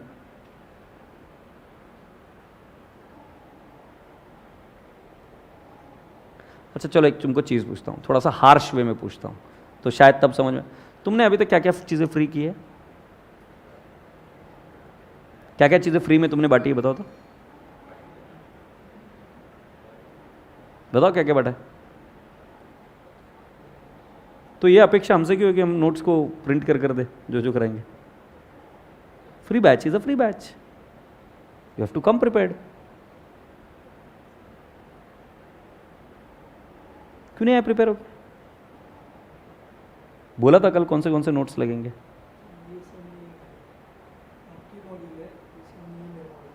पुरानी बैच थी क्या आपकी? एडिशनल बुकलेट मिली थी उस समय, उतने भी पुराने नहीं हो तुम। इसके साथ एडिशनल बुकलेट मिलती है। हाँ, वो कहाँ है? बेस्ट है। अभी अगला आइटम कौन सा है? रेवेन्यू फ्रॉम ऑपरेशंस में सेल्स है क्या? अदर इनकम नहीं है। रेवेन्यू फ्रॉम ऑपरेशंस आ गया, एग्रीड। बेटा जी अब मुझे बताओ कौन सी चीज है? हाँ सर, मामा बनाने वाले हैं लोग, मामा बनने वाले हैं लोग। ये चलो जल्दी से बताओ, अगला आइटम कौन सा है? रेवेन्यू फ्रॉम ऑपरेशंस हो गया, फिर अदर इनकम तो नहीं है, फिर purchase of stock in trade, फिर नेक्स्ट यार शिट, इसमें डोंट टेल मी, ये क्लोजिंग स्टॉक नहीं दिया ना अपने को। ये गुड़िया एक बार, अच्छा जुलाई 21 का पेपर, शायद कुछ प्रिंटिंग मिस्टेक थी इस पेपर में। हाँ वो प्रिंटिंग मिस्टेक है। बाप रे, just give me a while, इसमें एक प्रिंटिंग मिस्टेक है। ICI, हाँ जुलाई 21।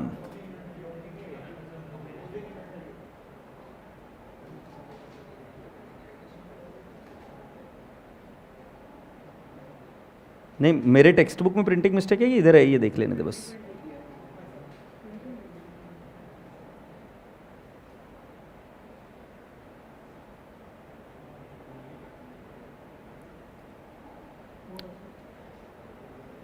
मार्च 2020, दिवा फिर स्टार मार्क करके, this should have been given as 31 March 2021। This was a printing mistake, this was a printing mistake. मेरी गलती नहीं है, मैंने क्लासीफाई बराबर कराया था, ये प्रिंटिंग मिस्टेक थी। तो प्रिंटिंग मिस्टेक माने क्या? ये जो इधर है ना बेटा, कहाँ गए, ये 2021 है। अगर ये 2021 है तो बताओ कहाँ जाएगा? Closing stock. तो फिर तो हमारा ये क्लासिफिकेशन चेंजेस इन इन्वेंट्री के जगह पे कहाँ चला जाएगा?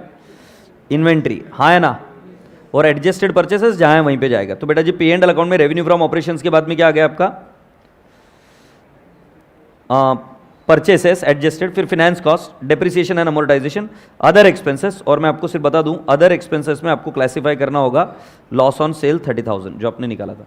अब मेरी आपसे दरख्वास्त क्या बेटा, मेरे पास समय कम है, सो क्या आप इन सभी आइटम्स को अभी मैं करवा भी लेता तुमसे यहाँ पर टिक मार्क करके, या तो तुम एक कोई कुछ चीज़ ओपन कर लो, एक एक आइटम मुझे बताओ कहाँ जाएगा क्वेश्चन देखकर, तो फिर मैं तुमको बताऊँ कि ये वहीं पर गया।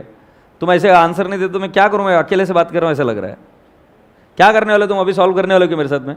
सॉल्व मतलब कैसे? तुम क्वेश्चन तुम्हारे पास चाहिए है, क्वेश्चन नहीं है, नहीं भी निकाल सकते है ना, बेस्ट है, दिस इज ग्रेट एटीट्यूड। तू निकाल जल्दी से फिर। अभी क्वेश्चन सबके पास हो सकता है, किसके पास क्वेश्चन नहीं है? तुम मोबाइल में देख, कहीं पर भी देख, मोबाइल में और चीजें देखता है, इससे अच्छा ये देख। हाँ इसी के लिए लिया है मोबाइल, गुड बेटा गुड। अभी बेटा जी इक्विटी शेयर कैपिटल कहां जाएगा? शेयर होल्डर्स फंड में। तो बेटा जी शेयर होल्डर्स फंड में शेयर कैपिटल आपका फिगर 8 लाख का जाना चाहिए, उसमें ऑथराइज जाएगा और प्रेफरेंस शेयर कैपिटल जाएगा। स्वीकार है? सो बेटा जी मैं आंसर दिखा रहा हूं आपको, ये देख लीजिए। पहले ऑथराइज लिखना है, ये लिख चुके होंगे हम, और इशूड सब्सक्राइब 5 लाख और 8,000 इक्विटी शेयर्स इंटू 100 कितना? 8 लाख। से यस। ए बाबू वो 5,000 किधर गया? Capital reserve. तो कुल मिलाकर ये फिगर तो मिल गया। अब अच्छा बताओ अभी रिजर्व एंड सरप्लस में आपके हिसाब से कौन से आइटम आने चाहिए जो आपने पढ़कर बताया? जीआर कितना फिगर है? 40 लैक्स। ये कैपिटल रिजर्व पहले 5,000 आ गया, जीआर 40 लाख, और कौन सा है? प्रॉफिट एंड लॉस अकाउंट कितना है बेटा जी?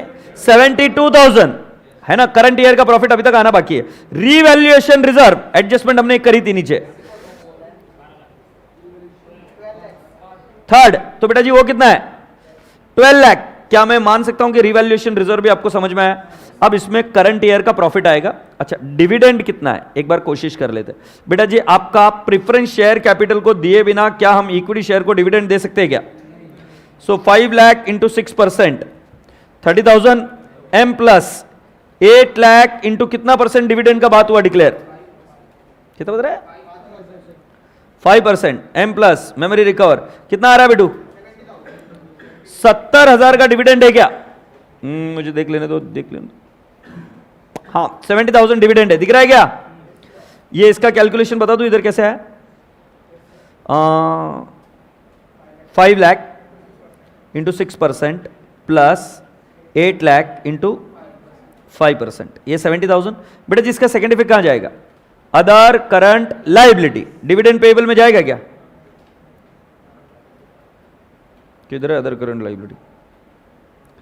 ये प्रेफरेंस डिविडेंड और इक्विटी डिविडेंड, ये 70,000। क्लियर? चलिए राजा बेटा जी अब हमारा रिजर्व्स एंड सरप्लस में सिर्फ करंट ईयर का प्रॉफिट पेंडिंग है, बाकी हम कर लेंगे। बेटा लॉन्ग टर्म बोरोइंग में सिक्योर्ड डिबेंचर से क्या चेक करके बताओ मुझे। देखो देखो क्वेश्चन में कितना है? 4 लाख। बेटा एक काम करो कैलकुलेटर पर लो, 4 लाख इंटू 9%, 36,000। बेटा डिबेंचर इंटरेस्ट जाके ढूंढो कितना है? ट्रायल बैलेंस में देखो लास्ट सेकंड आइटम 36,000। तो क्या इससे यह साबित होता है कि कोई भी आउटस्टैंडिंग इंटरेस्ट नहीं है? Clear boys and girls? फिर ट्रेड पेबल जरा जाके ढूंढो, ट्रेड पेबल कितना है? मेरे हिसाब से 10,40,000 है, ये भी टिक मार्क हो गया। फिर बेटा जी डिविडेंड पेबल तो हमने ऑलरेडी कराई दिया है। पीपी बेटा लैंड दे जाके देखो कितना है? 24 लाख। उसका अपवर्ड रिवैल्यूएशन करेंगे तो कितना आ जाएगा? 36 लाख। क्लियर है क्या बेटा जी? फिर अगला आइटम कौन सा है? Plant and machinery. बेटा प्लांट एंड मशीनरी कितना है? कितना कितना कितना? लो कैलकुलेटर पर लो, 7,70,000। बेटा इसमें से कितना बेच दिया हमने? 1 लाख कॉस्ट पे माइनस होगा। सो क्या बेटा जी मैं प्लांट एंड मशीनरी का ओपनिंग बैलेंस 6,70,000 मानू क्या? बेटा जी अभी तक का मेरा एक्यूमुलेटेड डेप्रिसिएशन कितना है? जरा कैलकुलेटर पर लीजिए वापस। 1,72,000। उसमें से पुरानी वाली एसेट का एक्यूमुलेटेड कितना था? पुरानी वाली एसेट का एक्यूमुलेटेड कितना था? 30,000 है क्या? सो बेटा जी ये कितना हो गया? 1,42,000 लास्ट ईयर का बचा हुआ है, 142 लास्ट ईयर का। सुनो बेटा जी उन्होंने डेप्रिसिएशन किस पर कैलकुलेट करने के लिए बोला है? कॉस्ट पर या डब्ल्यूडीवी पर? पढ़िए, कॉस्ट पर या डब्ल्यूडीवी पर? कॉस्ट पर, तो 6,70,000 इंटू 10%, 67,000 क्या? सो बेटा जी हमारा जो प्रोविजन होगा वो ओपनिंग 142 है और करंट ईयर का कितना है 67,000। सो बेटा जी 142 और 67,000 कितना आएगा 2,09,000 माइनस मारो 6,70,000 कितना आएगा पिल्लुड़िया 4,61,000। हैप्पी ओ बाबा समझे क्या ये?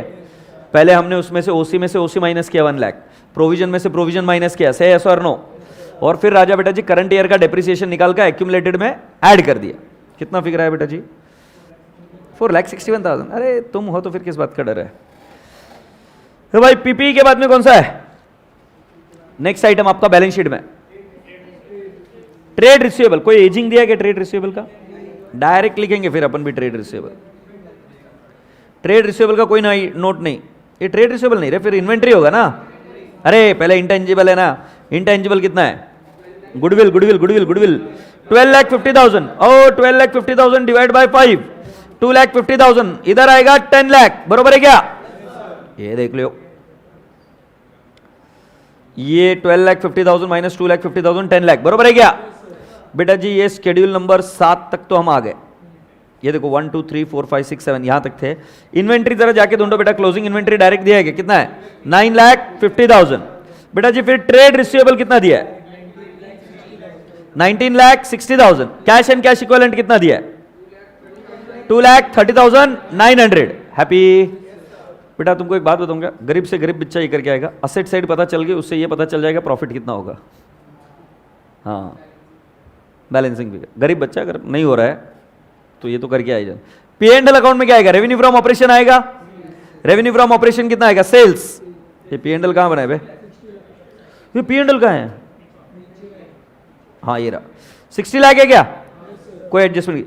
परचेसेस एडजस्टेड डायरेक्टली दिया 22,32,100 है क्या? फिनेंस कॉस्ट 36,000 दे रखा है। डेप्रिसिएशन एंड अमोर्टाइजेशन, इसमें डेप्रिसिएशन प्लस अमोर्टाइजेशन लेना है 2,50,000, याद है? सो बेटा जी आपका डेप्रिसिएशन बताता हूं 67,000 प्लस लीजिए 2,50,000 अमोर्टाइजेशन 3,17,000 कबूल है? हाँ 3,17,000। फिर अदर एक्सपेंसेस, बेटा अदर एक्सपेंसेस में क्या क्या आएगा? फैक्ट्री एक्सपेंसेस, फिर सेलिंग एक्सपेंसेस, फिर एडमिनिस्ट्रेटिव एक्सपेंसेस, हाँ नहीं, और फिर बेटा जी लॉस ये हमने ऑलरेडी टिक कर लिया था 32,30,000, ये पी एंड एल अकाउंट में जाएगा। पी एंड एल अकाउंट का जो क्लोजिंग बैलेंस आएगा वो रिजर्व्स एंड सरप्लस में जाएगा और फिर रिजर्व्स एंड सरप्लस से वो जाएगा बैलेंस शीट में और फिर वो क्लोज हो जाएगा। क्या मैं अपेक्षा कर सकता हूं कि ये क्वेश्चन आप होमवर्क में करके आओगे? सो आज का होमवर्क ले जाइए और देखते हैं। बेटा मुझे पता है कि आपको ये हैवी जा रहा होगा। देखो रिवीजन बैच का मकसद क्या था कि आपको उसमें मैं चालना लाकर रख दूं, आपको भागने की आदत करा दूं। तो अभी जाहिर सी बात है कि तुम घर पर बैठे रहते ना तो डायरेक्टली कंपनी फाइनल अकाउंट में इस लेवल पर नहीं पहुंचते कि जुलाई 21 एग्जाम का क्वेश्चन सॉल्व करने लग जाऊं, नहीं पहुंचते। मैं बता रहा हूं ना तुमको, वो डेरिंग नहीं आती थी। सो जुलाई 21 का क्वेश्चन मुझे सॉल्व चाहिए, ठीक है? फिर और एक कौन सा क्वेश्चन हो गया बेटा अभी तक अपना? MCMR 14 हो गया ना, ये सॉल्व हो गया। अब मैं आपको और एक क्वेश्चन दे रहा हूं, मुझे कल इसका आंसर्स लगेंगे, सॉफ्ट कॉपी लगेगी मुझे। Question number 26 is exactly same of what you have done in, नहीं not exactly same. Question number 26 is homework. Question number 26 is homework.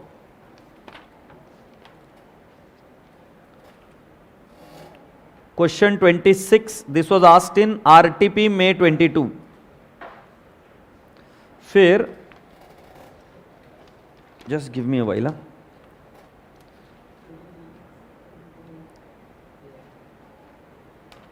I want you all to solve